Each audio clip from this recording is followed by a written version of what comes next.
Marcelo? Fala aí, Bruno. Opa, fumei em silêncio, é isso, só te chamando. Estamos aqui, vamos aparecer agora. Já estamos ao vivo aqui. Boa noite, pessoal. Muito boa noite a todos vocês. A live aqui na página Investidor no Japão. Eu, Marcelo Sávio, hoje com a companhia ilustre aqui do nosso contador estimado Bruno Eduardo, da Ops Contabilidade, que vai estar aqui compartilhando um pouco do conhecimento que ele tem se especializado ao longo dos anos na carreira dele como contador a respeito do mercado de capitais, tributação, declarações e a situação de brasileiros no exterior, né? Então, eu convido o pessoal que já está aqui nos acompanhando aqui, dando uma boa noite aqui para todos vocês e pedindo aí, na medida do possível, que vocês vão encaminhando aí as dúvidas de vocês, o questionamento, e, na medida do possível também, o Bruno vai estar respondendo vocês aqui. Beleza? Bruno, por favor, queira se apresentar aí. Seja muito bem-vindo à nossa live aí. Boa noite, né, Marcelo? Para vocês aí no Japão, bom dia aqui para a gente no Brasil, dia 5 de março aqui. Bom, vamos tentar ajudar o pessoal aí, né, mais uma vez com as dúvidas aí que pode aparecer com relação ao imposto de renda no Brasil, principalmente para aqueles que moram hoje no exterior e têm a condição de não residente fiscal, ou mesmo sofreu alguma situação mais específica ao sair do Brasil e apresentou as declarações obrigatórias, né? Principalmente o pessoal que está envolvido lá com renda variável, aplicação de bolsa de valores. Certo. A intenção é tirar o máximo de dúvidas possível nesse tempo que a gente vai estar junto aqui. Ótimo. E essa oportunidade, mais uma vez, de você abrir esse espaço aqui para a gente no teu canal. Perfeito, excelente.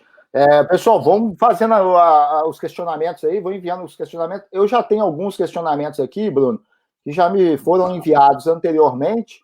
Aí, se você quiser fazer alguma apresentação de início, explicar as regras básicas do brasileiro que sai do Brasil, que vem para o exterior, como ele deve proceder, até para esperar também algumas perguntas aparecerem aqui.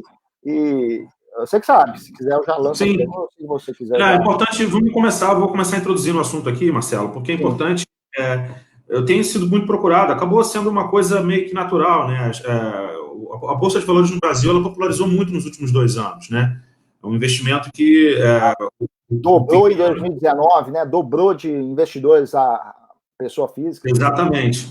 E muitas pessoas, né? A gente ainda tem isso, muitas pessoas só descobrem a obrigatoriedade de entregar a declaração de imposto de renda pelo fato de estar investindo na Bolsa quase que no ano seguinte, né? E aí já passou tudo que ele fez ali e tudo mais, tem a questão da apuração das acusações, e aí a gente acabou sendo requisitado para isso, né? Acabou sendo uma coisa natural acontecendo. E, consequentemente, o perfil do investidor ele não está ligado só àqueles residentes, né? Começou a aparecer o pessoal que residente no exterior continua mantendo investimentos aqui. Então, assim, como introdução agora para o assunto, é bom dizer o seguinte, para o ano de 2020, exercício 2020, ano base 2019, pouca coisa mudou em relação às informações que vão ser solicitadas na declaração de ajuste anual.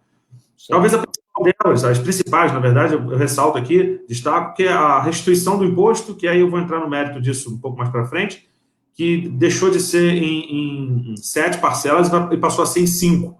Então, a Receita Federal vai pagar mais rápido aquele que tem que restituir.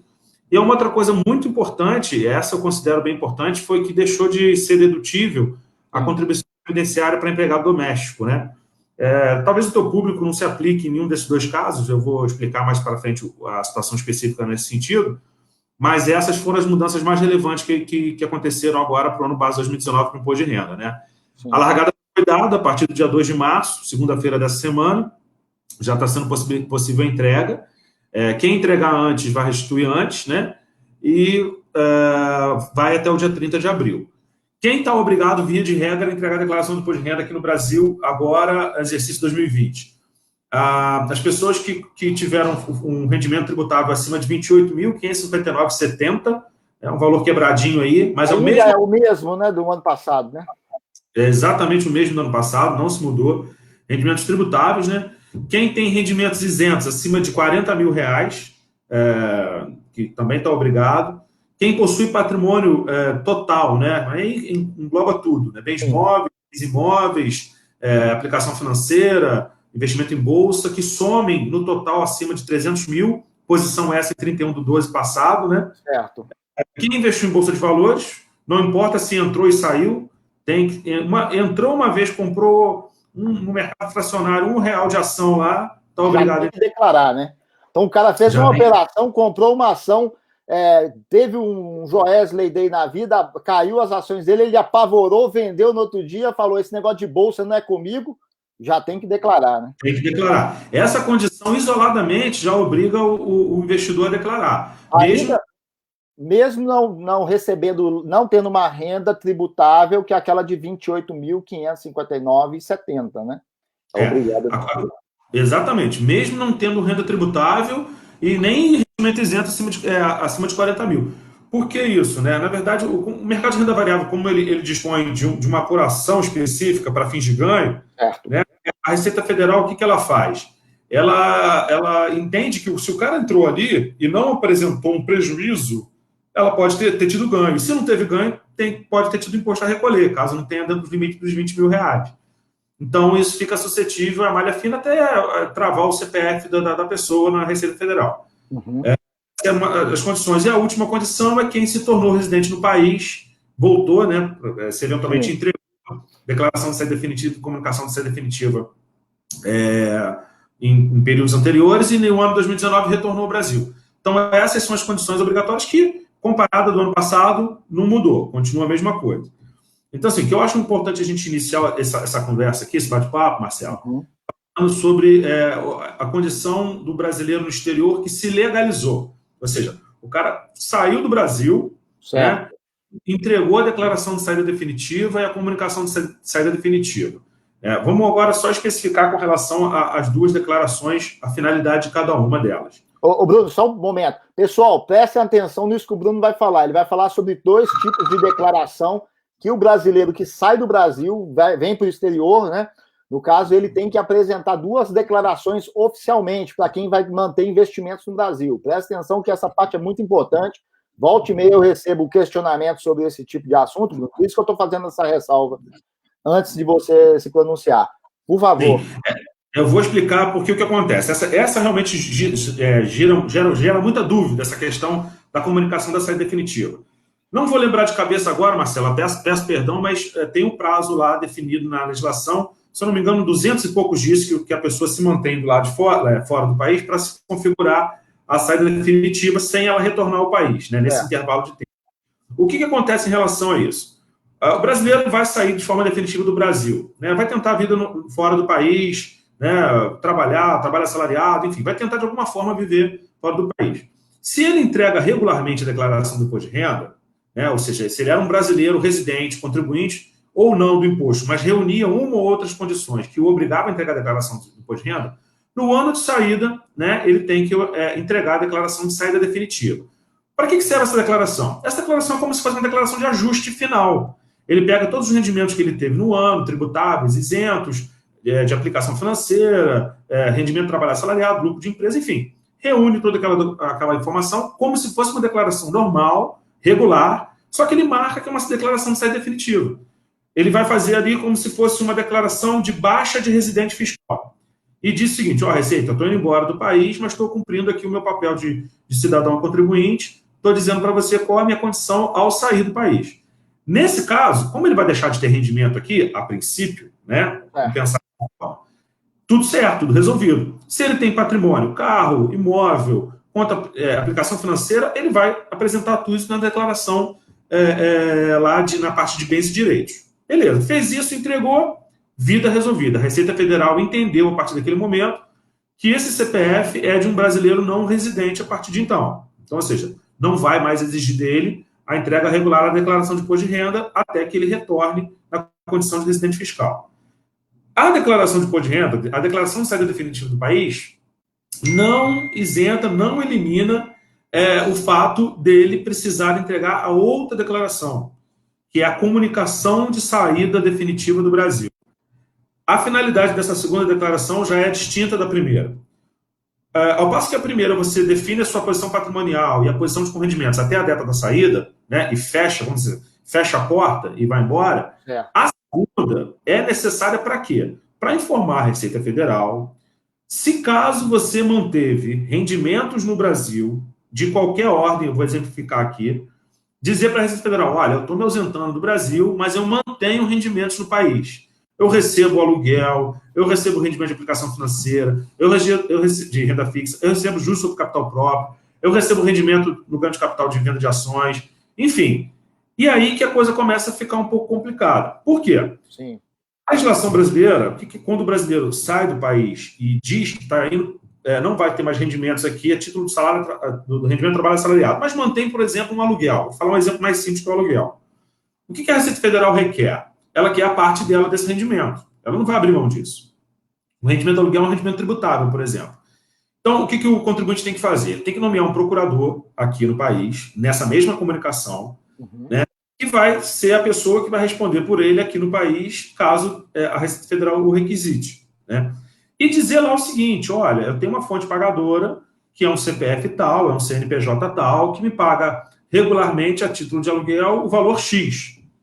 E aí, via de regra, como é o brasileiro residente. Se esse rendimento ele entra na tabela progressiva do imposto de renda com tributação de rendimento na fonte, o pagador desse rendimento, a fonte pagadora, está obrigada a reter exclusivamente na fonte e recolher os cofres públicos. Então, olha a situação que o brasileiro, quando sai do país, deixa suas fontes pagadoras aqui. Ela atribui a essas fontes pagadoras, na comunicação definitiva, a responsabilidade do imposto incidente sobre os seus rendimentos. O aluguel, citei aqui, é o mais simples. Agora, fica na mão do procurador. O procurador como se assumisse essa figura da instituição pagadora, né? O procurador, qual vai ser a função dele nesse contexto aí? Ele vai ser a pessoa nomeada legalmente perante a Receita Federal para representar o contribuinte. Mas a fonte pagadora mesmo, que vamos supor que você recebe aluguel de uma empresa. Você tem um imóvel oficial, essa empresa é legalmente constituída lá e tem um CNPJ.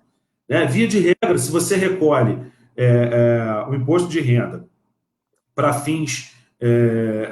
se você recebe aluguel de uma empresa, para fins de imposto de renda, essa empresa é obrigada, é a fonte pagadora, ela é a fiel depositária desse imposto.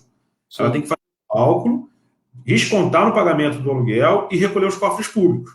Então, ele atribui a ela essa responsabilidade, né? Que já é atribuída normalmente, mas aí a Receita Federal, nesse caso, fica sabendo já a quem cobrar, né? Imediatamente.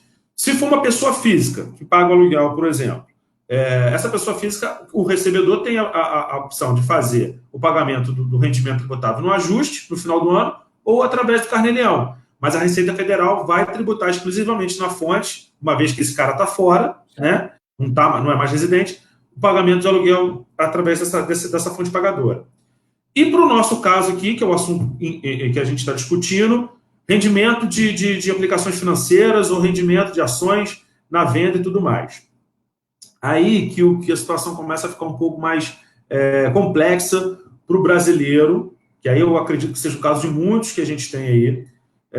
O brasileiro que tem lá a condição de investidor no Brasil, mas que saiu e declarou os seus rendimentos aqui.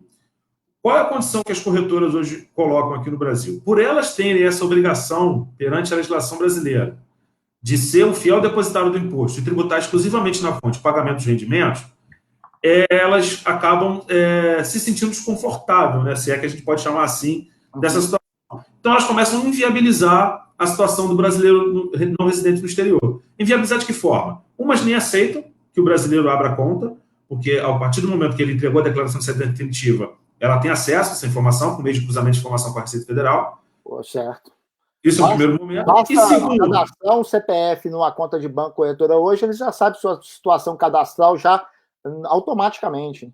Já sabe automaticamente. E aí, nesse caso, a pessoa que vai entregar a comunicação de saída definitiva já está informando lá para a Receita que saiu. E a corretora vai saber disso. Então, ela vai ser a responsável, porque ela vai ter que aparecer lá na relação da comunicação de saída definitiva por recolher esse imposto. Então, ela viabiliza o brasileiro investidor não residente, né? Ou mesmo o estrangeiro que esteja fora para investir no Brasil. Ou ela fecha as portas, ou ela cobra taxas de administração acima do mercado para inviabilizar o rendimento, né? Sim. Porque ela não quer essa responsabilidade, né? Aí, beleza, legalmente falando, dentro dos parâmetros que são todos previsíveis na legislação brasileira, o brasileiro quer investir ainda assim. Então, a primeira coisa que ele tem que fazer é abrir uma conta no exterior, né, uma conta internacional, para poder fazer esse link com o Brasil, em bancos brasileiros comerciais normais ou corretoras normais, para continuar investindo no Brasil. Só que o que ele tem que fazer? Ele tem que fazer conta, né, Marcelo? Certo. Porque ele tem que ver o custo da manutenção dessa conta internacional, Sim. né? Ele vai se submeter às regras no Brasil para continuar investindo aqui e vai ter seu imposto exclusivamente tributado na fonte pelas fontes pagadoras. Então, assim, se eu estiver falando muito rápido, você até me fala aí. Porque, não, né? Tranquilo. Eu só queria que o pessoal prestasse atenção nessa parte aqui, que é uma parte crucial, que tem sido, Bruno, inclusive a minha resposta, assim, que eu tenho procurado dar para as pessoas que entram em contato comigo. Mas aí as pessoas podem achar, mas o Marcelo, ele é da página aqui, ele dá... Não, é baseado no que o Bruno já me orientou já há muito tempo. Então, eu gostaria que o Bruno falasse agora, como contador aqui, falasse esse tipo de informação. Porque assim, isso realmente é o que gera mais dúvida mesmo. Não, eu não estou falando, as pessoas têm que avaliar cada caso. Isso, Marcelo, essa explicação que eu estou dando aqui, ela é a explicação genérica, né? Uhum. Só que cada caso é um caso, né? Cada situação específica, a pessoa tem que avaliar a sua condição, né? Eu já expliquei, já orientei vários, né, ao longo desses 2 últimos anos, né? Principalmente ao longo desses 2 últimos anos, que foi uma demanda maior, onde eu procurei criar uma explicação bem específica para o caso da pessoa. Porque uns não têm pretensão de voltar, uns já estão há mais de 15 anos fora, outros saíram. Então, tem várias situações aí específicas. Então, o que eu estou explicando agora, nesse momento agora da nossa conversa, é a previsão legal para o brasileiro que está saindo. Entregar a declaração de saída definitiva, entregar a comunicação de saída definitiva. As duas. Bruno, estou saindo do país, entreguei só a declaração de saída definitiva, não entreguei a comunicação de saída definitiva porque eu não mantive nenhum tipo de rendimento ativo no Brasil. Só que eu estou lá no exterior e passei a investir na Bolsa de Valores. Então, o que a Receita Federal vai entender, Marcelo, nesse caso? Uhum. O Brasil hoje ele dispõe de mecanismos de fiscalização que cruzam as informações, né? Que é muito fácil hoje se fiscalizar. Então, ao entrar no Brasil via investimentos, fornecendo para uma corretora o endereço aqui no país, uma vez que ele saiu e entregou a declaração de saída definitiva. Ok, beleza. A Receita Federal entendeu que ele é um brasileiro não residente. Só que ele voltou, presta atenção, ele voltou investindo, mas fisicamente ele continua no exterior. Ele manda uma remessa de dinheiro aqui para a família, abriu uma conta na corretora lá com o endereço da família, no CPF dele. O que a Receita Federal entende nesse momento? Porque é obrigação da corretora informar a Receita Federal isso. O contribuinte, nesse caso, não precisa fazer nada. Quem faz é a instituição financeira. Fez isso, o que a Receita Federal entendeu? Pô, esse cara voltou para o Brasil. Esse cara já não é mais brasileiro como residente. Só que não é o caso. Ele está lá fora.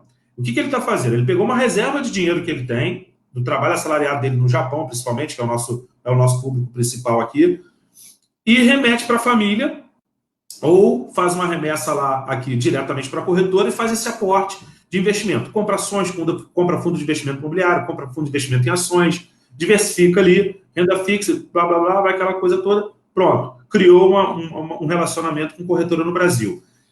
Se ele não entregar a declaração de imposto de renda em 31 de dezembro daquele ano, ele fica suscetível a ter o seu CPF bloqueado por omissão de entrega na declaração. Esse é o primeiro ponto. Certo. Não é que a Receita Federal vai bater na porta dele lá no endereço que ele forneceu e dizer o seguinte: amigo, você não entregou sua declaração do imposto de renda. Não. Por quê? O relacionamento dele com a Receita foi desfeito lá quando ele entregou a declaração de saída comunitiva, a declaração de saída definitiva. E passou a ser ativo novamente quando ele passou a investir no Brasil. A Receita Federal não vai saber se ele voltou ou não fisicamente, a princípio. Porque ela também tem meios de cruzar isso com a alfândega, né? Polícia Federal e tudo mais. Mas, a princípio, ela entende que a pessoa voltou. Então, o que ela passa a cobrar dele? A condição de brasileiro residente fiscal para fins de prestação de contas com o leão.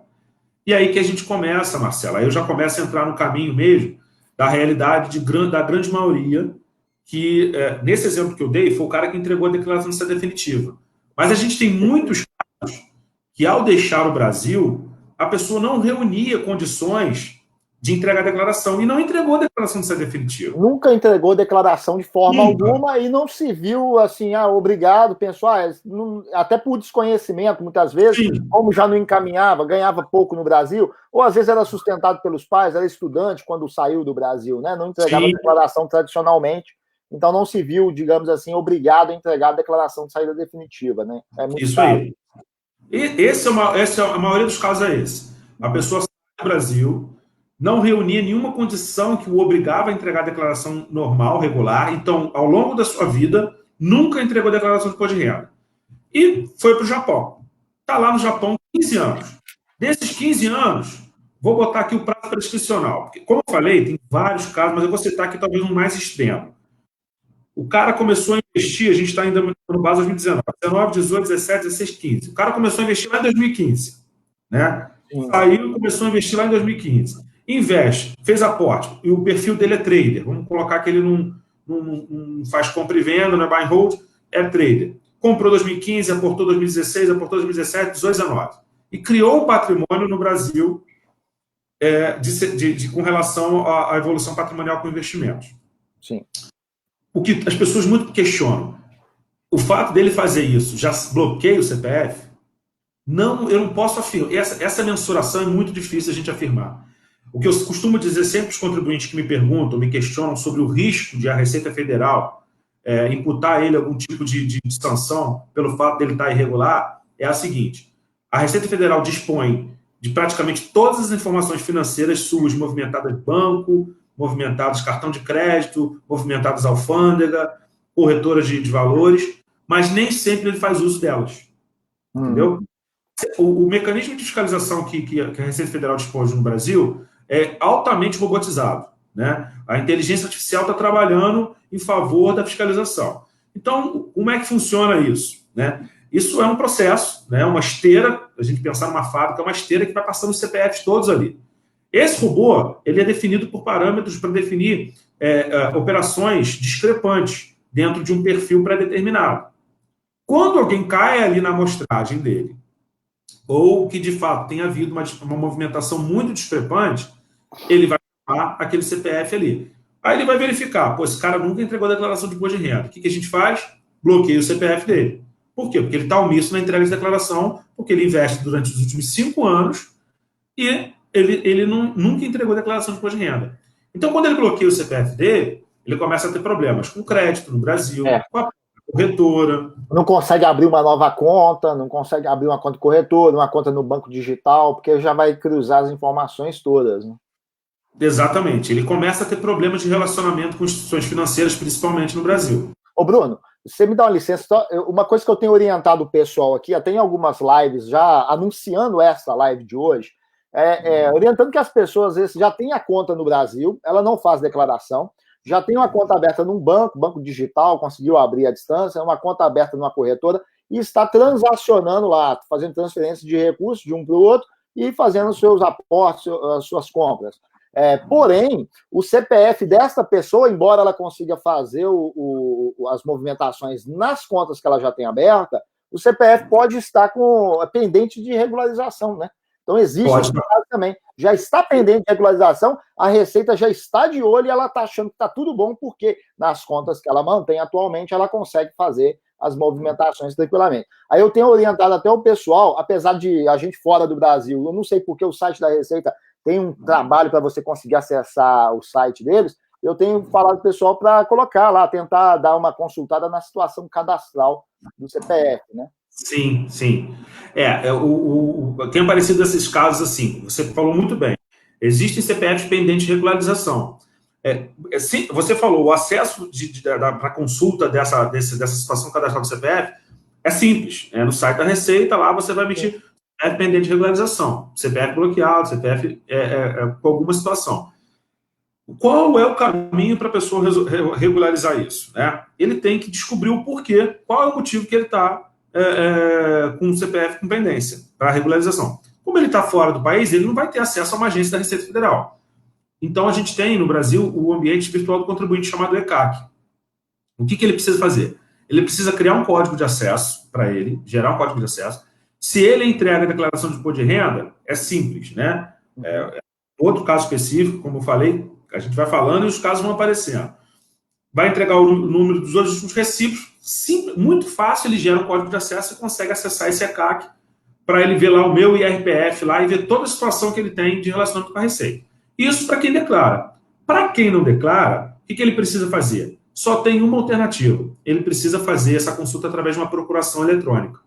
Então, ele precisa que alguém que tenha um certificado digital, pessoa física ou jurídica, seja procurador dele, né, junto à Receita Federal do Brasil, para poder fazer as consultas no CPF dele. A gente já fez isso em alguns casos. Alguns clientes nossos, a gente mandou, porque às vezes a pessoa, Marcela, isso é muito comum, as pessoas criam um relacionamento, mas é lógico, poxa, eu vou entregar minha vida para você, eu não te conheço, quem é você para ser meu procurador? Procurador é uma coisa muito séria. Então, como é que a gente faz? Eu dou o link para a pessoa, para fazer a procuração, a pessoa entra lá no site da Receita e verifica quais os poderes que ela dá para o procurador. No caso, a gente dá um CNPJ da empresa, né? Não é nem o meu CPF, não sou eu nem que vou lá, pode ser até algum representante legal, algum funcionário da empresa, mas a pessoa vai lá e concede os poderes que ela entende que são necessários para a pessoa regularizar o CPF dela para o CNPJ, que já tem o certificado digital. Eu tenho que fazer, ela tem que assinar esse documento, é um documento assinado, né, de punho. Estou fora do Brasil, eu tenho duas alternativas. Ou eu reconheço um consulado, nem todo mundo está tão perto do consulado assim, ou eu ir para o Brasil, para um parente meu ir num cartório, né, aqui no Brasil, e reconhecer firma por semelhança. Envia por correio para a gente dá a entrada na agência da Receita Federal, 48 horas depois sai a procuração e a gente consegue acessar. Então você percebe que é bem burocrático a gente conseguir, para o brasileiro que tem um CPF pendente de regularização por omissão de entrega de declaração, por exemplo, que está investindo na Bolsa há alguns anos aí, mas nunca entregou a declaração. Para eu conseguir avaliar lá a situação de cada um. E aí tratar essa situação especificamente. Porque aquela história, vai aparecer para mim o que lá no ECAC do contribuinte lá do CPF? Omisso de declaração, pura e simplesmente. Não aparece que ele é omisso de declaração por entrega na Bolsa de Valores. Ele viu alguma condição que tornou ele obrigado a entregar e ele não entregou. E aí a gente vai tratar o caso específico e entender o perfil do declarante para poder fazer a entrega da declaração, entendeu? Então, assim, é muito comum isso acontecer, né? O cara que sai do Brasil, não entrega nada, né? E acaba caindo nessa malha fina aí pelo fato de estar investindo na Bolsa de Valores e a própria corretora faz essa informação à Receita Federal e ela bota o CPF do cara pendente de regularização. Sim. E essa comunicação, como eu disse, essa comunicação, nem a corretora e nem a Receita manda e-mail, né? O cara às vezes já está com o CPF pendente de regularização, já tem mais de ano, e ele está ali movimentando e está achando que está tudo tranquilo, né? Está tudo tranquilo, exatamente. E não está tranquilo, isso. Aí vamos lá para uma situação agora. Ô, Bruno, só antes de você entrar nesse ponto aí, só fazendo aqui, dando uma boa noite para quem já está desde o início, para quem entrou agora. Eu não vai dar tempo de falar o nome de todo mundo, como de costume, eu costumo falar. A live hoje está tendo uma audiência acima da média. Então, meu boa noite a todos. Gostaria de pedir para você dar um joinha, né, um like aí para nós aí e compartilhar essa live ou marcar o nome de amigos seus aí que você sabe que investe no Brasil e que precisa desse tipo de orientação, beleza?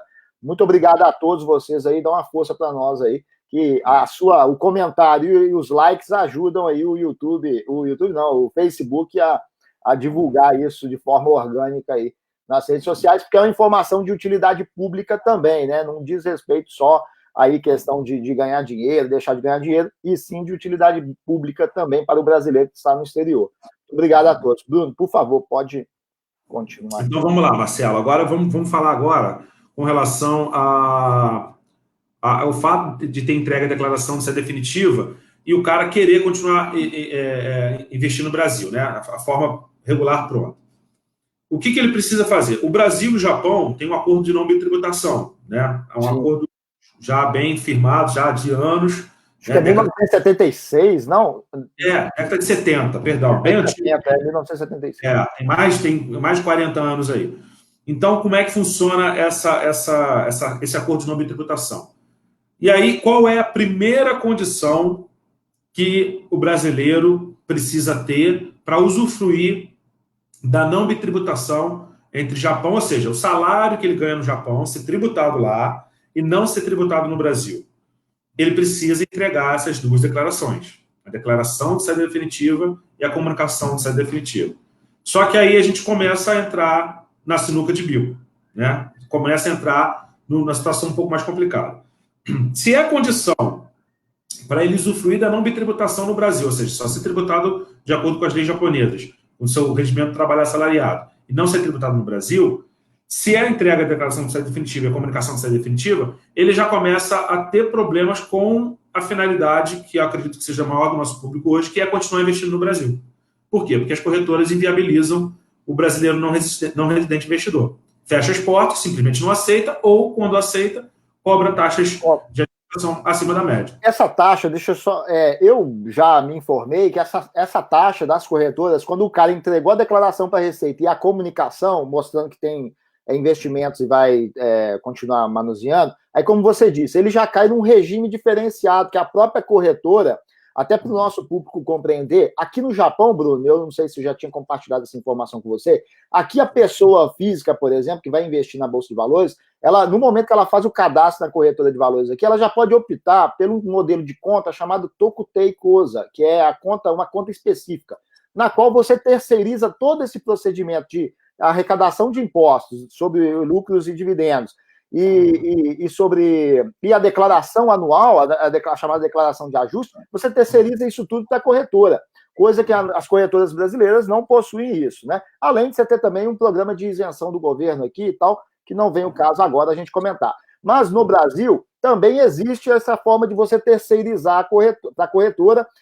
que é nessa situação do brasileiro que entregou as duas declarações, né? A declaração de saída e a de comunicação de saída definitiva. Porém, como o Bruno pontuou aí, eu já também escrevi sobre isso, as corretoras vão cobrar, quando cobram, né, as corretoras que aceitam vão cobrar uma alta taxa para administrar esse modelo de conta diferenciado, que muitas vezes o investimento, pelas minhas consultas e pesquisas, junto a assessores de investimento, inclusive, fica viável a partir de R$2 milhões, Bruno, para compensar os custos operacionais num regime diferenciado como este. Entendeu? Informação extremamente relevante, Marcelo. Eu não tinha acesso a esses números. Então, acho que essa monta que você apresentou para a gente aí já mostra que o público que quer realmente seguir essa linha aí de entregar a declaração de saída definitiva, comunicação de saída definitiva, continuar investindo no Brasil e responsabilizar as corretoras para a sua arrecadação e usufruir da não bitributação, tem que estar com uma grana aí razoavelmente considerável para poder não ter perdas, né? E aí, Marcelo, o que acontece? O que começa a ser o caso mais claro, mais clássico de acontecer? Né? O brasileiro não entrega a declaração de saída definitiva, não entrega a comunicação de saída definitiva e quer se regularizar. Mas assim, Bruno, poxa, eu quero me regularizar. Eu não quero ter problemas com o fisco. Eu não quero ter problemas nem com o fisco japonês, nem com o fisco brasileiro. Aí, Marcelo, o que acontece? Qual é a nossa orientação? Do que parte a nossa orientação? A gente tem que entender o seguinte, o que o brasileiro que reside fora do país hoje precisa ter em mente. Como eu disse, a Receita Federal tem informações à sua disposição. Nem sempre ele vai fazer uso delas. Então, existe aí uma mensuração de risco, não que você esteja fazendo alguma coisa errada, mas, de fato, né, você pode estar fazendo ali algo que não é 100% verdade. Ou seja, você não está tendo aquele rendimento ali todo, somente o que você manda para cá. Pode ter mais rendimentos que você não está informando a Receita Federal. Vou te explicar por quê. Vou te dar o exemplo do brasileiro que não entregou declaração de saída definitiva, não entregou comunicação de saída definitiva, reside no país há 5 anos, mas só começou a investir na Bolsa de Valores em 2019. Ou seja, a princípio está tudo certo para ele. Por quê? Porque ele, para a Receita Federal, ele é um brasileiro residente fiscal, né? Residente fiscal, entenda, não residente fisicamente falando, residente fiscal, e está no prazo de entregar o imposto de renda dele agora, de 2 de março a 30 de abril, referente ao ano base 2019. A Receita Federal está lá esperando ele receber. Por quê? Porque ele movimentou rendimento na Bolsa de Valores. E as pessoas me perguntam muito isso, essa é a dúvida maior. Bruno, quanto que você aportou lá em 2019 na Bolsa de Valores? Bruno, eu aportei 100 mil reais, aportei 60 mil reais, aportei 80 mil reais. No primeiro ano, o fato dele ter aportado R$1 já obriga ele a entregar, né, declarar. Uhum. Só 80 mil, um exemplo. um valor muito acima do limite de isenção de rendimentos. O que eu costumo dizer? Né? Isso não é via de regra, né, Marcelo? Porque a Receita Federal pode chamar a pessoa para se explicar em relação a isso. Uhum. Hoje, raramente as pessoas guardam dinheiro no colchão, você concorda comigo? Raramente. Sim. Ainda talvez um perfil outro extremamente conservador. Né? Ainda mais Brasil, com inflação, a Receita já entende que o camarada que está no exterior, mas com CPF de Brasil, ele está no Brasil, né? Exatamente, exatamente. Então o cara vai lá e bota 80 mil de aporte na Bolsa de Valores. 31 de dezembro de 2019, ele tinha lá em patrimônio de ações lá diversificado, 8, 10 ativos lá, 80 mil reais. Cara, da onde veio esse dinheiro? Ele está obrigado a declarar. Vai aparecer, final de 2018, quanto que ele tinha na Bolsa? Zero. Final de 2019, quanto que ele tinha na Bolsa? 80 mil. De onde veio esse dinheiro para ele sair do 0 a 80 mil de aplicação, entendeu? Entendi. Primeiro ponto, o que eu costumo orientar? O primeiro ano, essa monta, esse valor, a título de exemplo que eu dei, é atenuada pelo fato do cara não ter um histórico anterior. Então é como se ele tivesse guardado dinheiro no colchão. Só que cá para nós, isso não o livra 100% do risco de cair numa malha fina. A Receita Federal pode sim querer saber de onde veio aquele dinheiro. Aquele dinheiro tem que dar lá. A Receita Federal vai querer saber. Tá, beleza, você declarou que os investimentos que você tem, 8 ativos, dividendo que você ganhou em 2019. Ótimo, tranquilo, você fez a lição de casa. Mas qual que é a renda que dá lastro para esse investimento feito na Bolsa? A Receita Exatamente. Federal vai querer saber isso. Qual a renda que você teve? Para a Receita Federal, ele é um residente fiscal, né? Beleza. Mas, pô, de onde vem esse dinheiro? Aí o cara tem uma renda informal, o cara é um autônomo. Ele não teria que lançar um RPA lá? Não teria que lançar um rendimento tributável? Certo. É o pensamento, entendeu? A questão do primeiro ano, Marcelo, volto a dizer, é bem importante frisar isso, o risco ele é atenuado. Por quê? Ele pode ter dinheiro ao longo de 5, 10, 20 anos. 20 anos, né? A Receita, a Receita, mais ou menos, a Receita relativiza isso. O cara colocou 80 mil, mas o limite de renda da parte de tributação referente à renda de trabalho, de negócio, é 28.559,70. Bem, o cara tem isso aí durante 4 anos, ele juntou os 80 mil. E aí o que acontece? Exatamente isso. E aí a gente lança um rendimento lá, numa ficha específica, que é uma ficha de recebidos do exterior, ou seja, a gente não disfarça nada. A gente mostra que o cara recebeu aquele rendimento do exterior. Só que aquele rendimento é tributável. Entendeu? E aí, Bruno, mais um momento, segura aí que eu tenho que fazer, frisar isso aí, porque você recebe muitas questões das pessoas que a gente orienta a te procurar, e eu também procuro dar essa orientação já de início também. Presta atenção nisso daí, em relação ao que o Bruno pode falar, quando há o risco, sim, do brasileiro que está no exterior, embora tenha um tratado de não bitributação entre os dois países, mas tem situações, e o Bruno vai falar agora, que pode sim ser bitributado. Então, existe um risco adicional, além de risco cambial quando você investe o dinheiro do Brasil e depois quer trazer o dinheiro de volta, os riscos inerentes aos próprios investimentos que você vai fazer, tem também o risco de bitributação. E, Bruno, por favor, encaminhe-se agora, que é importantíssimo o pessoal entender essa realidade. Então, exatamente isso que eu vou explicar agora. Agora a gente vai entrar no ponto-chave que eu acredito que vai sanar a maioria das dúvidas aí do pessoal que está acompanhando a gente. Qual o limite de isenção do imposto de renda hoje no Brasil? Existe uma coisa que às vezes confunde as pessoas, Marcelo. Sim. O limite de isenção na tabela progressiva, o Brasil hoje tem uma tabela progressiva do imposto de renda que começa anual, né? Vou falar de valores anuais, em 7,5% e vai até 27,5% de imposto. Né? O cara pode pagar 7,5%, 15%, 22,5%, 27,5%. Numa tabela progressiva. Quanto mais ganha, mais paga.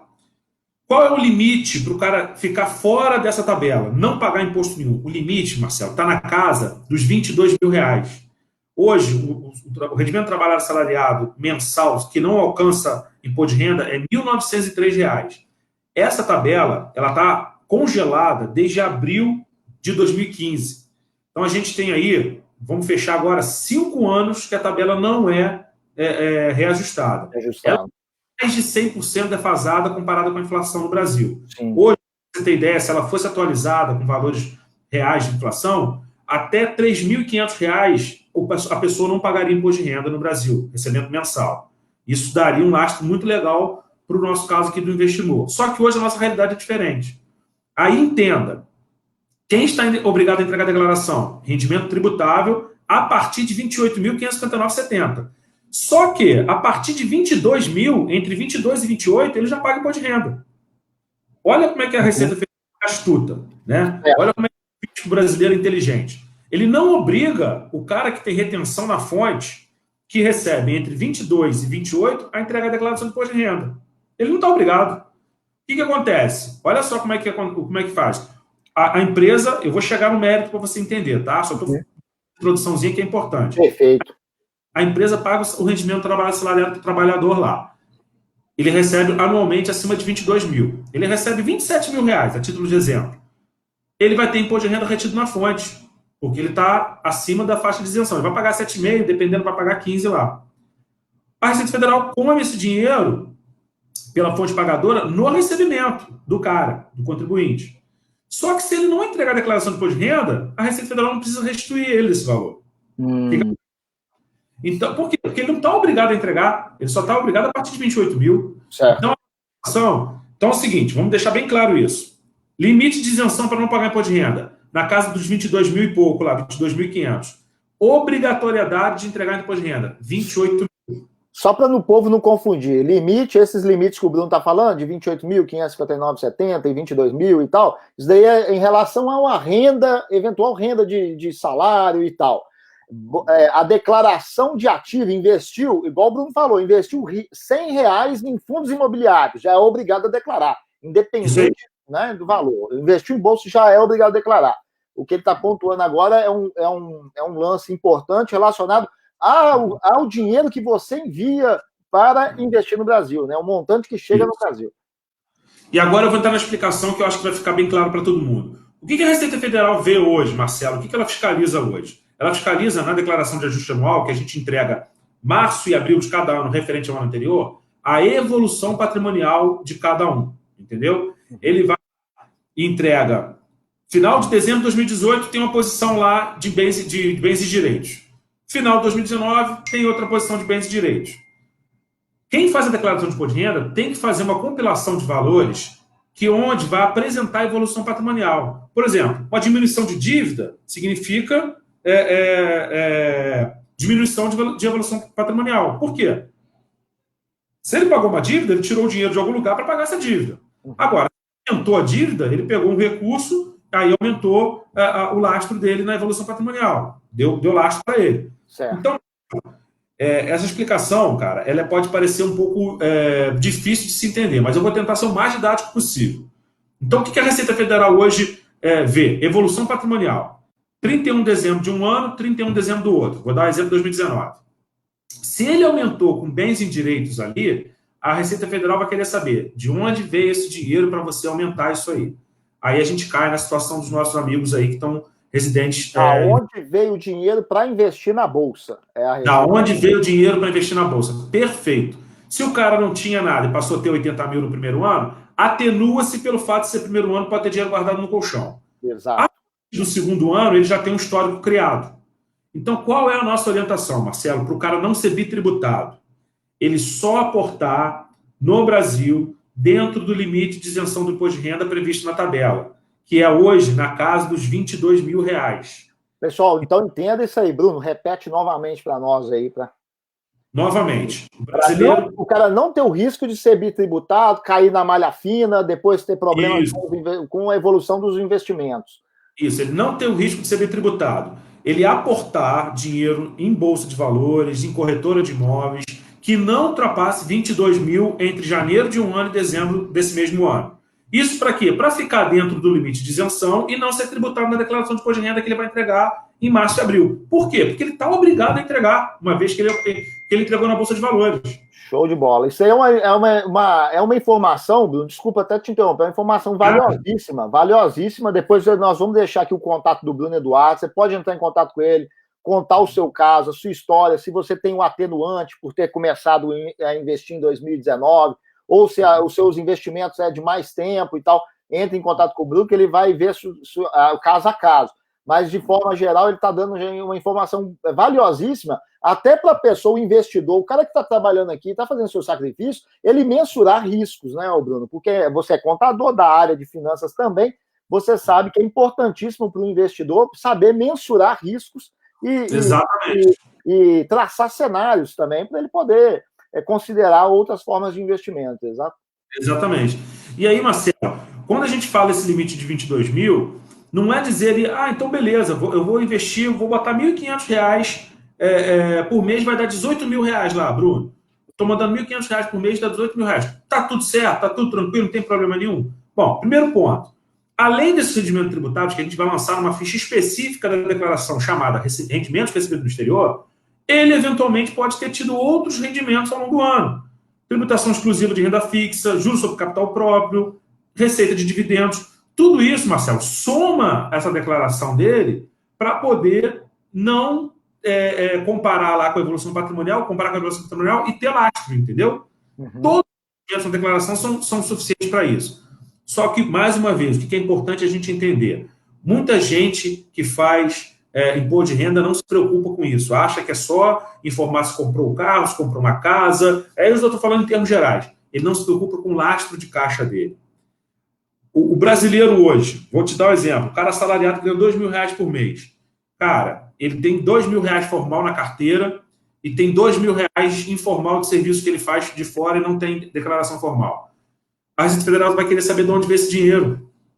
Porque ao evoluir patrimonialmente de um ano para o outro, ele não tem lastro suficiente, ele não tem caixa suficiente. Então, poxa... Só com a renda declarada, os 2.000, ele não forma lastro suficiente. Ele vive como, Marcelo? Como é que a pessoa vive? Ele não come, ele não se veste, ele não se desloca.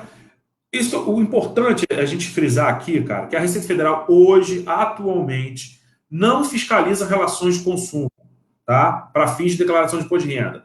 Trocando em miúdos, o que isso quer dizer? Por exemplo, ela tem informação do cartão de crédito internacional da pessoa. Ela tem informação da movimentação bancária da pessoa. Mas ela não quer saber se a pessoa gasta no restaurante, gasta com roupa, gasta com lazer. A Receita Federal não vê relações de consumos ainda. Só que ela tem essa informação, você está entendendo? Ela não isso para o ajuste anual. Ela consegue ver evolução patrimonial, mais hábito de consumo da pessoa e traçar, da onde está vindo o dinheiro excedente que alimenta toda essa máquina de consumo e evolução patrimonial, né? Perfeitamente. Nenhum órgão no mundo, nenhum ministério, aqui no Japão também é a mesma coisa, avança mais do que o sistema de arrecadação, né? Exatamente. E melhorias constantes aí para pegar. A cada ano, o Brasil bate recorde de alcançar R$ 1 trilhão de arrecadação. No ano passado, ele alcançou isso já dentro do mês de abril. Vamos ver esse ano. Toda vez divulga, o impostômetro divulga. A arrecadação, a partir de 1º de janeiro, alcançar R$ 1 trilhão. Cada ano que passa, nos últimos 14 anos, se eu não me engano, isso vem diminuindo. Alcançava 1 trilhão lá em agosto, depois em julho, enfim, por aí vai. Isso já mostra que o cenário é o seguinte: o leão está com a boca aberta querendo recolher a parte dele. O que nós, meros mortais, temos que fazer? Dentro da legalidade, dentro da legislação, coloca para a gente. Traçar estratégias, mensurar riscos e ficar dentro de uma conformidade fiscal. Com relação a esses 22 mil, Marcelo, me cabe fazer uma informação muito importante também, que é um outro meio de fiscalização da Receita Federal. Como eu te falei, cara, a Receita Federal no Brasil ela é modelo para o mundo. O nosso país tem suas mazelas, vocês sabem bem, mas algumas coisas funcionam e funcionam muito bem aqui. Uma delas é a Receita Federal do Brasil. Há uns anos atrás, eu não vou saber se precisar quando, a Receita Previdenciária, ou seja, que cuida da arrecadação do INSS brasileiro, que é o Instituto Nacional do Seguro Social, que cuida da seguridade social do brasileiro. Aposentadoria, auxílio maternidade, auxílio doença, quem paga os benefícios, né, para as pessoas que deixaram de trabalhar e contribuíram ao longo da sua vida. Esse INSS, de uns anos para cá, ele se unificou com a Receita Federal. Então, hoje a gente tem 2 órgãos unificados, Receita Federal do Brasil e Receita Previdenciária. Um fiscaliza rendimentos tributários, o outro fiscaliza contribuições previdenciárias. E aí, Marcelo, é um ponto chave para essa explicação que eu estou dando dos R$ 22 mil. Não é sabido que risco zero ele não ser chamado para fins previdenciários. Você está me entendendo? Estou entendendo perfeitamente. Tributários, de rendimento tributável para fins de imposto de renda, tudo ok dentro dos 22 mil. Só que presta atenção, se eu estou dizendo que eu recebo do exterior 22 mil a título de rendimento tributável, por que eu não recolhi INSS? E a Receita, desculpa, vamos pontuar isso daqui que é importante, e a Receita está entendendo que você está morando no Brasil, porque você está investindo com o CPF lá, com o comprovante de endereço do parente, do pai, do irmão, da tia, etc. Isso. É muito importante dizer isso, porque olha só, o brasileiro ele pode se declarar residente fiscal e fornecer um endereço no exterior. Isso é possível, tá? Eu vou lá na minha declaração de imposto de renda e forneço o endereço do exterior, dá essa opção, mas digo que estou investindo no Brasil. Por que isso não é recomendável fazer? Né, para esse contexto que a gente está explicando aqui de investidor não ser bem tributado.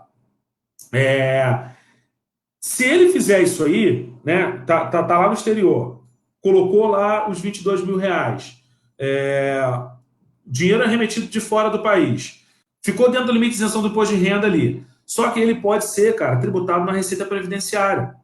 Porque então, ele respeitou os 22 mil, igual você já salientou. Teve gente aqui no comentário que já gostou da informação, porque daí já vai planejar de mandar só o equivalente a 22 mil reais, para não recorrer o risco de cair na malha fina e ser bitributado. Porém, o que você está... Porém, abre-se um leque, um risco, que você vai me perguntar, qual é o tamanho desse risco? Até hoje, né, até esse dado momento, eu nunca vi um contribuinte do imposto de renda ser fiscalizado pela Receita Previdenciária, no nosso caso aqui, para recolher INSS sobre esse rendimento. Porque a Previdência Social precisa, né? Ela precisa disso. O maior déficit hoje das contas públicas é Previdência. A reforma da Previdência está aí, né? O governo precisa desesperadamente fazer um ajuste fiscal, reduzir gastos e também arrecadar mais. Aumentar a arrecadação.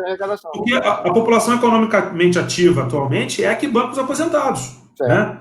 E outras formas de benefícios que ele recebe, auxílio maternidade, doença, por aí vai.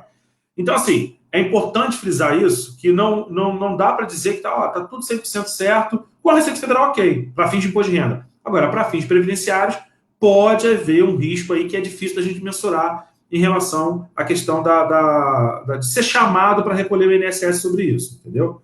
Então, assim, Marcelo, qual é o nosso cenário hoje, né? Voltando a ratificar essa questão dos 22 mil reais.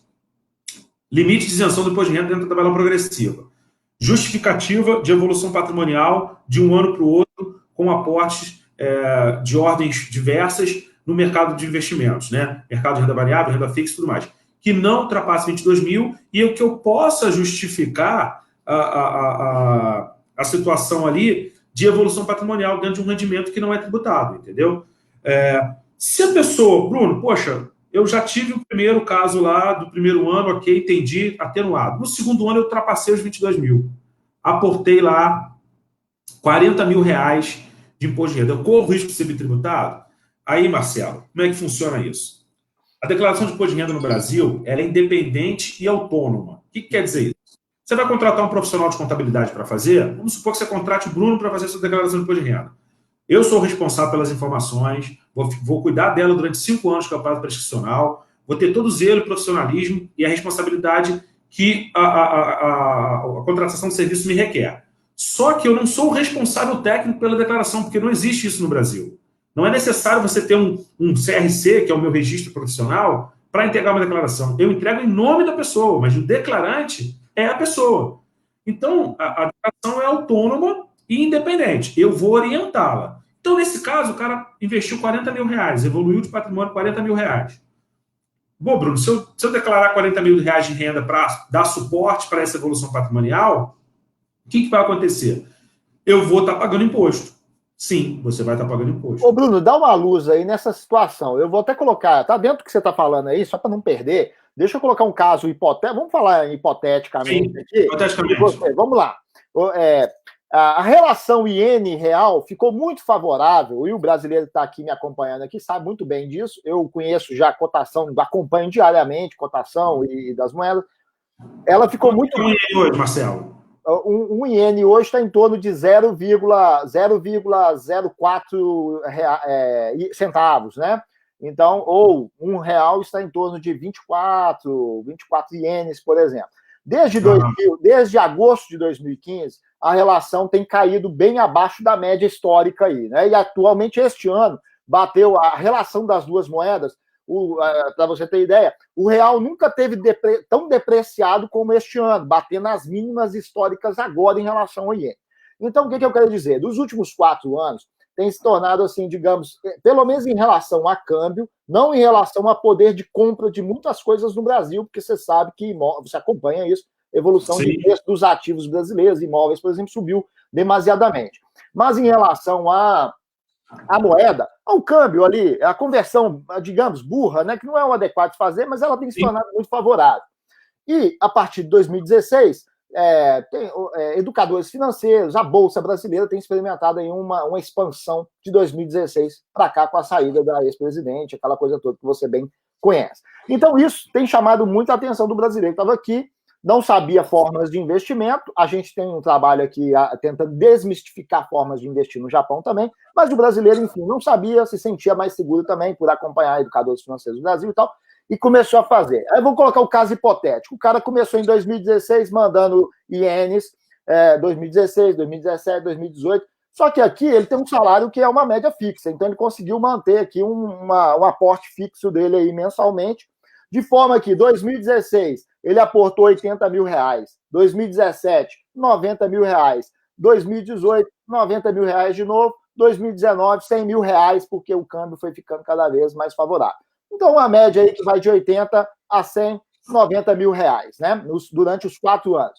Aí ele não fez a declaração. E agora ele está assistindo a live aqui com o Bruno Eduardo, a Opus Contabilidade, e ele chega e fala: Bruno, então agora que eu descobri que eu tenho que fazer essa declaração, eu invisto no Brasil com o CPF como se estivesse lá, e com o endereço e telefone do meu irmão, do meu pai, do meu tio, etc., pedido até para comprovar parentesco, comprovei, estou investindo. Aí você tem como fazer a declaração dos ativos, né? O patrimônio em ativos, né? E todo aquele recebimento de dividendos, juros sobre capital próprio, etc. Beleza. Agora, eu quero que você toque nesse ponto aí da bitributação. Dentro desse montante, visto que ele já perdeu aquela atenuação lá que você mencionou, que não é mais o primeiro ano, né? Ele já veio numa progressiva aí, até aumentando a quantidade de aportes, porque a cotação iene e real foi ficando mais favorável. O iene pegava mais reais no Brasil. Quanto, em termos de alíquota, quanto ele vai ser tributado sobre esse capital para não cair na bitributação? Então, Marcelo, a gente nesse cenário que você apresentou para a gente aí, um rendimento acima na média de 80 mil por ano, ele vai estar pagando a alíquota mais cara no imposto de renda, que é 27,5%. 27,5%. O Brasil tributa a renda de 2 formas. Exclusivamente na fonte, né, retida na fonte, de responsabilidade da fonte pagadora, e ele faz o ajuste lá anual com algumas despesas dedutíveis, despesas médicas, despesas de construção, enfim, para poder bater ali com a declaração e ver se tem valor a restituir, caso ele tenha repago mais. Ou ele tributa 100% no ajuste, que é o caso dos nossos amigos, né? do nosso público aqui. Por quê? Porque ele não tem um rendimento regular no Brasil. Esse rendimento dele é assalariado no Japão. Certo.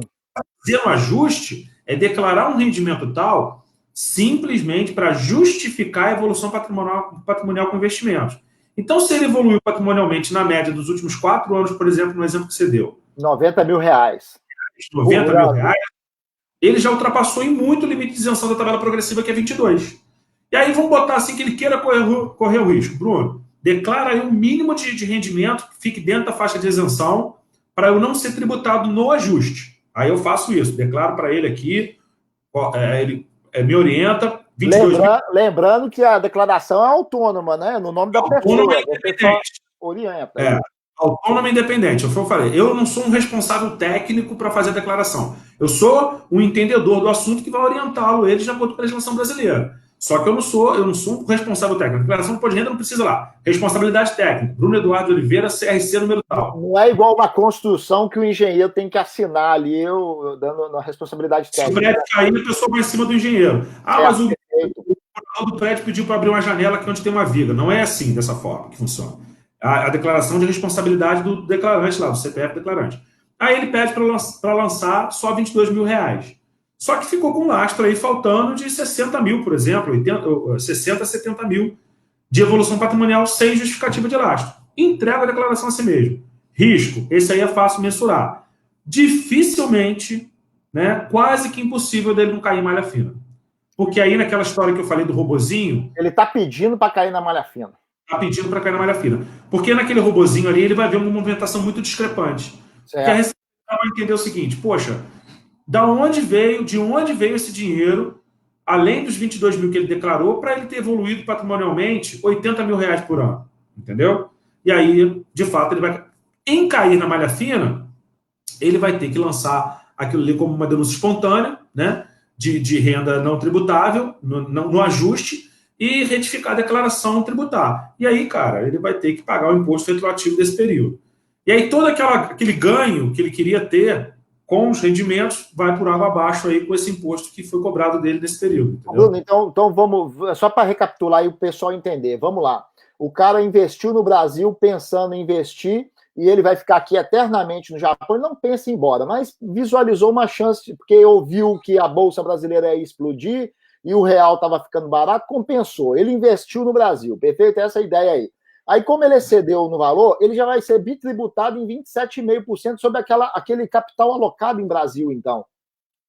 Então, se é 90 mil, mais de um quarto vai ser tomado dele na bitributação. Mais de um quarto vai ser tomado dele na tributação. E ele ainda, se ele quiser agora desistir, trazer o dinheiro de volta, ele já está tomando uma lambada aí na cotação, porque o real está se depreciando. Os ativos que ele investiu é em reais, né? E além dos próprios riscos inerentes ao investimento. Então, eu estou falando aqui, é porque eu tenho tentado elucidar o pessoal, desmistificar em relação a isso, voltado aí nas consultorias que você nos oferece também aí, para além do mercado de capitais, o Bruno também, até para quem necessitar, ele presta consultorias para mim em relação à incorporação imobiliária, o pessoal que tem algum tipo de negócio no Brasil pode procurar o Bruno também, que ele orienta nesses aspectos também. Mas é bom frisar isso, é justamente como, quando a gente fala sobre investimentos, ensinar sobre investimentos, e aqui no Japão, hoje em dia, tem um boom de pessoas que são entendidos em investimento, que orienta muito, investe no Brasil de qualquer maneira, de qualquer forma, e não explica a questão desses riscos, a fim de que o investidor ele possa tomar consciência disso e colocar isso nos cálculos. Você não fica... você não mora do lado de um dragão, digamos assim, sem colocar ele no cálculo, não é prudente, né? Então, eu acho fundamental esse tipo de informação para o cara que quer investir no Brasil ou está investindo lá, ele começar a colocar isso no cálculo, na conta e mensurar esses riscos aí. É importante. Eu estou vendo até uma pergunta aqui do Holder no Japão. Uhum. Eu achei interessante que ele comenta ali sobre título de eleitor. Eu vou comentar sobre isso, que isso é uma situação muito importante realmente. Porque, olha só, a Justiça Eleitoral do Brasil hoje, ela tem uma autonomia, né, que obviamente é um órgão independente para poder fiscalizar as questões eleitorais do país. Só que o título de eleitor é um documento oficial. Então, o brasileiro que está no exterior e transferiu esse título para poder botar como brasileiro no exterior e tem conta aberta no Brasil com o endereço de algum parente aqui, corre o risco de ser questionado pela Receita Federal se ele é um residente, não residente fiscal, entendeu? Pelo fato de ele estar com título de eleitor no exterior. E aí, manter o endereço no Brasil, né, como residente fiscal, pode suscitar essas questões ainda mais dele limitar ali nos 22 mil de rendimentos, justamente pelo fato de saber que ele é um brasileiro que está lá fora, mas está mandando recurso para cá para investir, entendeu? Então, assim, a Receita Federal, o que ela vai se importar sempre com a pessoa? Hoje, atualmente, meio de finalização, evolução patrimonial, rendimento declarado. Tem suporte para isso? Evoluiu, compôs ali, fez a composição, bateu tudo certinho? Risco zero de cair malha fina. Né? Obviamente, se você vai ter um erro de consistência de digitação. O declarante hoje tem que tomar muito cuidado com isso, Marcelo. Eu vejo muita venda de facilidade, não nas redes sociais, ali pelo contrário, eu vejo até muita venda de dificuldade. O imposto de renda não é um bicho de 7 cabeças, mas a pessoa tem que saber com o que ela está fazendo, porque tem muitas nuances, muitos detalhes, cada caso é um caso, e ali, qualquer informação prestada de maneira incorreta, onde vai haver um cruzamento de informação, seja com instituição financeira, com fonte pagadora, com um banco, enfim, pode fazer com que ele valha a pena. imposto a pagar. Às vezes é dor de cabeça para resolver o problema também. Eu entendo seriamente essa questão, Bruno, que às vezes as pessoas me perguntam, você não sabe fazer a declaração? Não, eu até sei fazer a declaração, como você está pontuando, mas eu entendo a dimensão e a seriedade do negócio, que eu já automaticamente passo o seu número, eu falo, procura o Bruno Eduardo. Né? Não vamos brincar. Eu acho que as pessoas têm sonhos, as pessoas se esforçam diariamente, acordam cedo, e para a gente brincar com a questão financeira das pessoas aí é coisa séria. Né? Então já passa para o profissional que entende. Exatamente. Ô, Bruno, a gente pode entrar, já está dando aqui 66 minutos de live. Posso ler alguns comentários aqui rapidamente, os que forem redundantes, que eu for identificando que foi redundante, já até peço desculpa para o pessoal aqui, que eu não vou estar lendo, né? Eu só vou estar citando que o Bruno já respondeu isso na live. Então a pessoa assista a live novamente, né? Porque eu acho que é muito importante, é uma informação muito valiosa essa que você está trazendo para nós, para você ter que repetir tudo novamente, né? Então o pessoal vai escutando novamente aí. O Diego te ama, você já deve conhecer o Diego te ama, é grande amigo nosso, podemos declarar o custo como nosso MBA, a gente está fazendo um MBA no Brasil, investimentos, uma pós-graduação, pode declarar no imposto de renda no Brasil? Ele é pago com um cartão de crédito japonês aqui. Vamos lá. Essa situação de para quem não tem rendimento tributável na fonte aqui no Brasil, eu não recomendo lançar nenhum tipo de despesa dedutível, porque isso só atrapalha a taxa. Só vai atrapalhar a função patrimonial dele. Por quê? Por que valeria a pena lançar uma despesa dedutível? Aí é uma questão de estratégia, Marcelo. Não é dizer que não deve lançar, mas eu posso não lançar. Por que eu estou falando isso? Se o cara tem um rendimento retido na fonte, um imposto de renda retido na fonte, e, consequentemente, ao receber o rendimento aqui do trabalho assalariado no Brasil, foi descontado o imposto de renda, ele vai receber o informe de rendimento com esse imposto de renda retido na fonte descontado.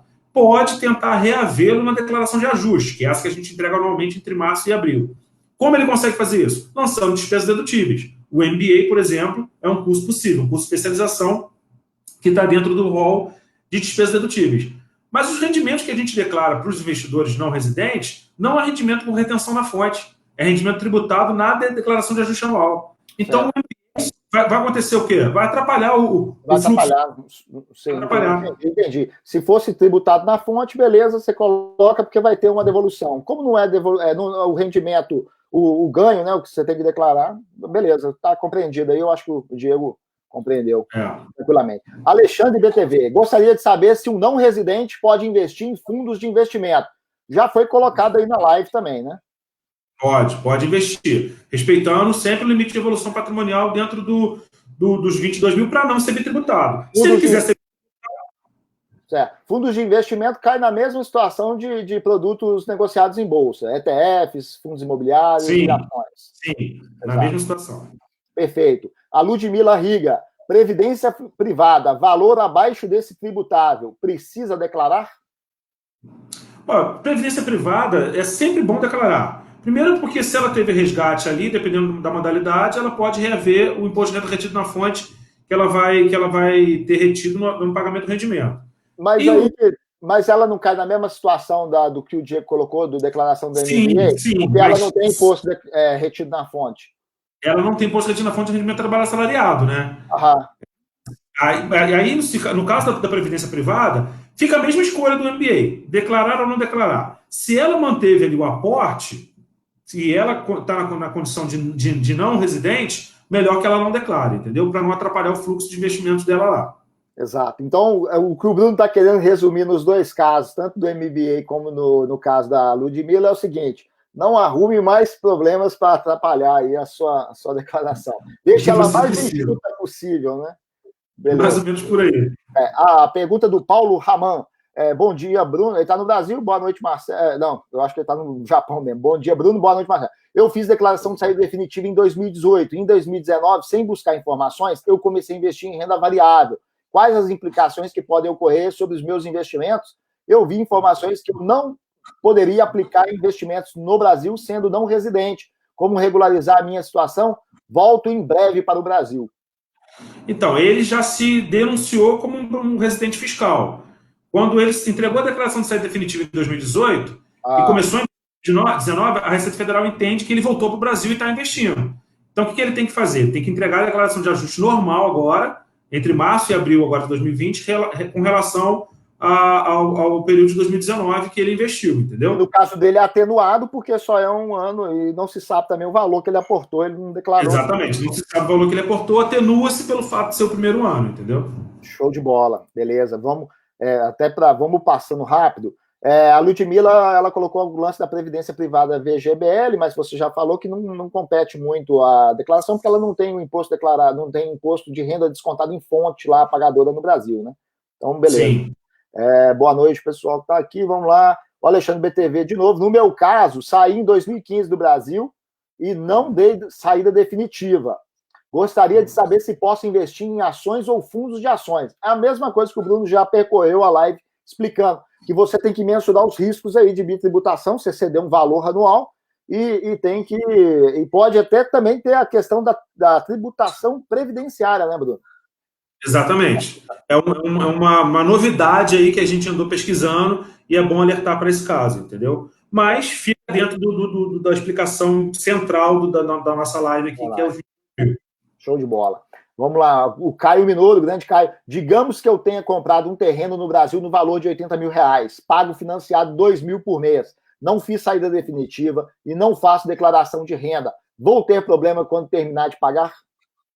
Bom, se esse imóvel dele é recurso proveniente do exterior, se esse imóvel dele ultrapassar um patrimônio de R$300 mil ao terminar de pagar, ele passa a ser obrigado no ano que alcançou esse valor. Ele terminar de pagar, por exemplo, com juros e correção, sendo que é um financiamento de R$2 mil por mês. Soma o valor do imóvel. Mas eu acho que na realidade, IPCA hoje, taxas de juros praticadas, eu acho que não passa os 300 mil. O que é importante a gente frisar com relação a imóvel na declaração de imposto de renda, fazer um breve comentário sobre isso. Uhum. É sempre declarar, né, Marcelo? Por quê?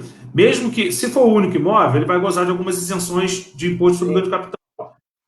Mas pode ser que ele compre um segundo. E ao comprar um segundo, todas as condições que ele usufruiria para gozar da isenção do imposto de renda sobre ganho de capital se acaba, entendeu? A partir do segundo imóvel. Sim. Então, independente de alcançar ou não os 300 mil, é importante avaliar a declaração se ele estiver obrigado. Se não estiver, não precisa, entendeu? Certo, show de bola. Everton Bernardoni. Bom dia, Bruno. Saí do Brasil em 2017 e não dei saída definitiva do país. A maior parte dos casos é assim, né, Bruno? Sendo que mando todo mês dinheiro para o Brasil, Como fica a minha situação? Preciso declarar todos os rendimentos que tive em 2018, 2019 e pagar imposto? E também comecei a investir em renda variável e renda fixa. Como faço para regularizar essa situação? Bem, pelo que eu entendi aqui, Bruno, ele fazia remessas, devia ser para parente, ou para deixar acumulado lá, né? Não sei. E aí ele posteriormente, ele começou a investir em renda fixa e variável. Eu também caio no que você já percorreu pela live aqui falando. Isso, você tem que declarar a partir do ano que ele começou a entrar com renda variável. Perfeito. O Caio Minoro, como se faz a declaração de saída definitiva? Ela é simples, é uma declaração normal, baixa o programa no site da Receita Federal, ela é igualzinho uma declaração de ajuste anual, só que você marca como sendo declaração de saída definitiva, né? Inicialmente, na verdade, você abre ela como sendo uma declaração de saída definitiva. Show de bola. São os mesmos. Perfeito. Eu já emendo uma pergunta nessa daqui. E quem está investindo e não fez a declaração, segura a onda, conversa com o contador primeiro? Quem está investindo não residente e não tem essa declaração, é importante conhecer o caso, entendeu, Marcelo? Esse é o tipo de situação que, para orientar genericamente, a gente pode cometer alguma injustiça aqui, entendeu? Beleza, show de bola. Aqui está o nosso caro Vitor Meira. Boa noite, Marcelo. Bom dia, Bruno. Só consegui entrar agora. Vocês já falaram sobre o caso de reverter a declaração de saída definitiva? O Vitor havia me mandado essa pergunta anteriormente. É o seguinte, ele fez a declaração de saída definitiva quando veio para o Japão. Só que agora ele está com um dinheiro para receber no Brasil, digamos assim, não vou entrar nos detalhes aqui, mas aí ele vai receber esse dinheiro lá. De alguma forma pode ser até tributado e tal. Aí tem como ele reverter essa situação para ele receber passivamente, ou ele pode receber porque é um dinheiro que não é ele que está pedindo, digamos, uma herança, uma coisa desse. Mas ele está recebendo esse dinheiro no Brasil. No Brasil. Para o CPF dele. que seria numa conta bancária dele, né? Para ele tem que saber a fonte pagadora desse valor. Vamos fazer assim, até porque é um caso, assim, ele não abriu aqui. É um caso também que o Vitor, vou passar aqui, o Vitor vai entrar em contato diretamente com você. Mais específico. Você especifica aí. Beleza, Vitor? Tá encaminhado. É Eduardo Setoyama. Ano passado fiz a declaração de imposto de renda com a Opus e recomendo. O Bruno muito atencioso para tirar as dúvidas. Exatamente, o Bruno sempre atencioso aí. Obrigado. Responde o pessoal pelo WhatsApp, por áudio, vídeo, né? qualquer meio, né? A Glaucia prestigiando aqui, a Glaucia Nakamura, muito boa essa informação. O Caio Minoro, tendo entregue a declaração de saída e o comunicado de saída, quando volta para o Brasil, de vez, né? Ou que vai ficar muito tempo, tem que fazer alguma coisa para regularizar ou é automático? Entregou a declaração, você já está dizendo que não está mais não residente. É automático. Beleza. O Henrique Tiratori falando que foi ótima a informação a respeito dos 22 mil, mas tem a ressalva aí da questão previdenciária que o Bruno deixou um alerta. O Lúcio Adriano Suzuki, comprei umas ações ontem no Brasil. A declaração vou fazer ano seguinte, 2021? Isso mesmo. Tem que cuidar, que aí é o que eu falei, Marcelo. Qual o cuidado que o investidor tem que ter com relação à questão de ações? Se ele for fazer, se o perfil dele for buy hold, ou seja, se ele compra e vende ações, day trade, swing trade, enfim, ele tem que fazer a apuração mensal. Porque não é só dizer a posição acionária que tem de dezembro, ele tem que informar os ganhos eventuais que ele teve. Tem 3 tipos de ganhos. Ou ele lucra isento, se ele vender até 20 mil, ou ele lucra tributável, ou ele tem prejuízo. As 3 informações tem que constar na declaração de imposto de renda. Isento 20 mil, a venda é ações, né, Bruno? Ações. ETFs e fundos imobiliários, qualquer valor tem que pagar. Qualquer valor é tributado. Exato. O Diego te ama. Se eu quiser enviar valores maiores que os 22 mil, existe alguma forma de garantir que não serei bitributado? Não. Forma nenhuma de garantia. Aí, Diego, ó. Na verdade, eu garanto que ele vai ser bitributado. Já garante que vai ser bitributado. Beleza. O Everton Bernardoni, essa é a minha dúvida também, pois eu mandei bem mais que isso. Muita gente aproveitou esse movimento. Garantir que vai ser bitributado, né, não vou exagerar, mas é muito simples, é muito mais fácil de a Receita Federal buscar uma informação sua na declaração que está excedendo um limite de tributação e, consequentemente, evolução patrimonial e te chamar para tributar aquele valor. Isso aí é fato, entendeu? Se você quiser omitir essa declaração, vai ter a malha fina ali, porque os valores não vão bater. É um fator de risco, né? É um fator de risco. Beleza, vamos lá. O Everton Belano, beleza, ele mandou um valor a mais, né? Então, Receita brasileira funciona bem para quem declara, diz o Caio, mas para quem usa a máquina para fazer corrupção funciona muito bem. Não vamos entrar nesse mérito. Não vamos entrar no mérito aí. Beleza. O Vitor, já foi falado sim, o Bruno respondeu e a gente vai orientar o pessoal aí do nosso grupo. A gente tem um grupo aqui de alunos, que depois eu vou encaminhar algumas perguntas que não vai dar para fazer agora, as perguntas, aí eu posso te encaminhar algumas perguntas, aí no seu tempo você responde, aí eu encaminho para cada um deles pelo WhatsApp. Até já. Marcelo, você pode fazer o seguinte, como a gente fez no ano passado, você pode deixar o meu telefone, meu contato de WhatsApp. Sim. Eu ando respondendo algumas perguntas, tirando algumas dúvidas do pessoal, entendeu? Sim. Faço isso com o maior prazer do mundo, né? Deixar bem claro aqui. Presto, sim, serviço de fazer a declaração do imposto de renda, mas o meu principal objetivo é esclarecer dúvidas. Se a pessoa entender que não quer fazer, está preocupada, aí é diferente, a gente conversa num outro nível, no nível profissional. Certo. Mas o meu objetivo é didático, é de passar e esclarecer as dúvidas para cada pessoa. Perfeito. Então, você pode tomar meu telefone, né? Eu posso até passar aqui para o pessoal. Não, já está aqui no gatilho aqui, terminando a live, eu vou fazer a ressalva e vou deixar no topo fixado. Eu só faço um pedido aqui que me chame no WhatsApp mensagem, né? Não, de preferência escrita, né? Ao decorrer da conversa a gente pode até trocar, mas... Deixa que o áudio fica sob prerrogativa do Bruno, né? E você envia um texto escrito, é melhor. Isso, o texto escrito é sempre melhor, porque é um período de muita demanda de trabalho, não só na pessoa física, né? A gente tem uma empresa de contabilidade, então a gente tem que atender bem todos os clientes. Então, assim, o meu papel pode ter certeza que ninguém vai ficar sem resposta. Quem me chamar para tirar alguma dúvida, vai ter resposta. Beleza. Ludmila Riga, só para a gente concluir essas perguntas aqui, ô Bruno, para não exceder muito aqui, conta digital remunerada, exemplo, Nubank, que rende 100% do CDI, entra como ativo, né? Precisa declarar acima do valor de 22 mil anuais, correto? Correto. Aí não é que ele precisa declarar acima do valor de 22 mil reais. Existem valores mínimos de declaração que é bem baixinho. Abaixo de 1.500 não precisa declarar. Acima de 1.500, ele reunindo outras condições obrigatórias, esse rendimento com renda fixa tem que entrar lá na declaração. Certo. Um salve para o Rafael Cuda aí, que está elogiando a nossa live. O Paulo Raman, mas se foi feita a declaração de saída definitiva, como declarar os investimentos que não ultrapassam os 22 mil? Ele vai declarar normalmente, né, naquele ano, se for em Bolsa de Valores. Investimentos em renda fixa, por si só, não obriga a pessoa a declarar, só rendimento em renda variável, Bolsa de Valores. Né? Então, ele vai declarar normalmente ali dentro do limite.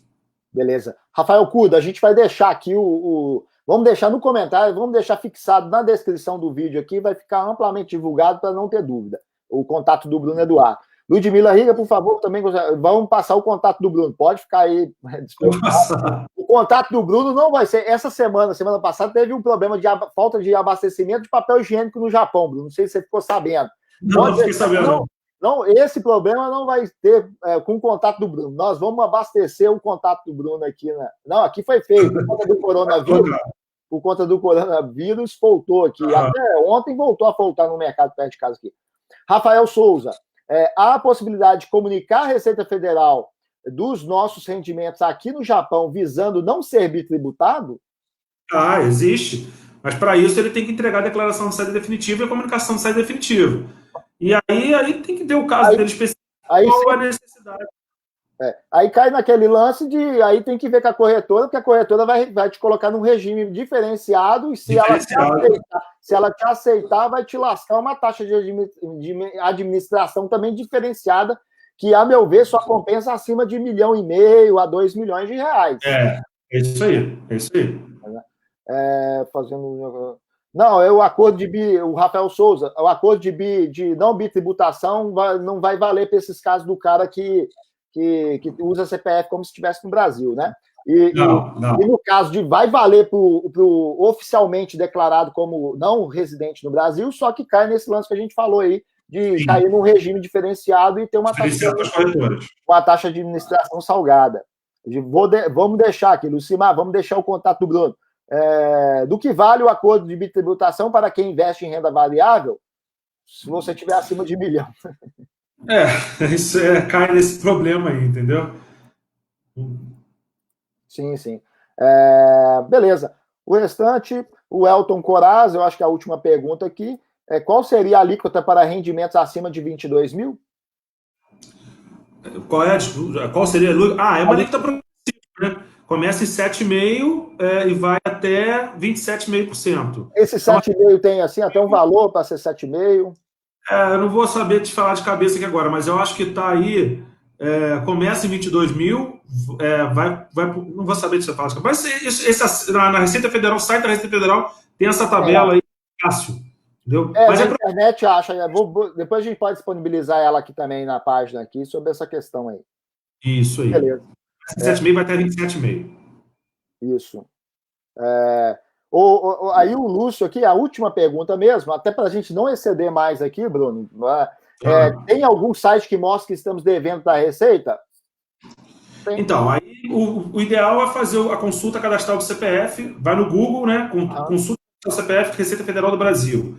Coloca o CPF lá e vai ver se sai, vai pedir o nome da mãe, se eu não me engano, e pede a data de nascimento. Você coloca lá esses dados e ele confirma para você se saiu. Se aparecer pendente de regularização, aí já é aquela burocracia que eu te falei da procuração eletrônica, entendeu? Sim, entendi. Ô, Bruno, foi a última pergunta. A Ludmila termina aqui agradecendo, falando que obrigada, Bruno, pelas orientações, que a live foi muito boa, como outras pessoas já comentaram aqui. O Santos, acabou que entrou mais um aqui, em caso de indenização aqui no Japão. Não tem. No Japão, mas mandou esse rendimento para o Brasil? Se mandou e tem o lance do CPF, eu tenho que pagar imposto também, dependendo do valor e tal, né? A forma de como ele recebe qualquer rendimento no Japão não vai ter nenhum tipo de ligação com o Brasil, a não ser que ele mande para lá e desse dinheiro se converta em algum tipo de evolução patrimonial. Certo. Perfeito. Ô, Bruno, está finalizado aqui as perguntas. A gente já estou encaminhando aqui o seu contato no comentário, já está aqui no comentário já. O pessoal entra, vou deixar fixado na descrição desse vídeo aqui também, para não ter problema. Sugiro o pessoal que entrou atrasado e tem as dúvidas, tem Investimento no Brasil, torne a assistir essa live, entre em contato com o Bruno, que ele vai estar te orientando. Bruno, gostaria já de te agradecer, muito obrigado pelo seu tempo que você dedicou aqui para a gente, para nos orientar aqui em relação a essas questões, que é de utilidade pública, né, para o brasileiro no Japão, que trabalha, ganha um dinheiro, se sacrifica e faz o envio, às vezes, não mensurando esse tipo de risco, né? Então, muito obrigado. Aí eu deixo para você fazer as suas considerações finais aí, por favor. Bom, Marcelo, eu que agradeço, cara. Segundo ano dessa parceria aí, bem legal, né? Espero ter conseguido esclarecer o máximo possível, pessoal. Eu sei que é um assunto com muitas demandas, com muitos detalhes. O objetivo de colocar o telefone no final é justamente para tentar ajudar os casos específicos, né, ao longo desse período. Te agradeço muito pelo espaço que você cedeu aí. Eu sei que você é sempre muito preocupado com essa galera aí, desempenha um excelente papel nessa área de finanças do Japão. E só deixar bem claro para o pessoal, como eu falei anteriormente, que eu vou ajudar todos, né, de acordo com a demanda, não tem problema nenhum. Eu só peço um pouco de paciência durante o dia de hoje, que eu estou com a agenda um pouco cheia. Então, manda mensagem, aguarda lá, fica tranquila. Lembre-se do fuso horário, né? Você está indo dormir agora, meu dia está se iniciando. Talvez quando você acordar lá na manhã de manhã, você ainda não vai ter minha resposta, porque muito provavelmente só vou responder ela no final do meu dia, 10 horas da noite aqui, 11 horas da noite aqui, 11 horas da manhã aí para você. Tá bom? Mas fique à vontade, manda aí as suas perguntas aí que eu puder ajudar. Estamos prontos a isso. Excelente. Obrigado. Ô, Bruno, muito obrigado a todos. O pessoal está mandando aqui elogiando a live, qualidade da live. A gente reconhece que é uma live de excelência, com um profissional aí dedicado de excelência, que eu já tive a honra de conhecer, e também está necessitando dos préstimos aí do trabalho do Bruno. E a recomendação de todo mundo que a gente te indica, Bruno, o feedback é sempre positivo aí, então já está mais do que testificado aí a sua idoneidade aí em relação aí, até engasgando as palavras aqui. Beleza? Obrigado. Então, muito boa noite pela presença. A gente conseguiu manter aqui a live sempre constante, Bruno, em relação à audiência aí. Peço desculpas pelo horário aqui, a gente tinha fixado 1h15, 1h20, excedeu uns quase 15 minutos, né, porque a gente já havia combinado. Beleza? Pessoal, muito obrigado. Entra em contato com o Bruno Eduardo aí. Bruno, um bom dia para você aí, tudo de bom aí, sucesso aí. Muito obrigado pela presença. Falou. Obrigadão. Valeu. Valeu.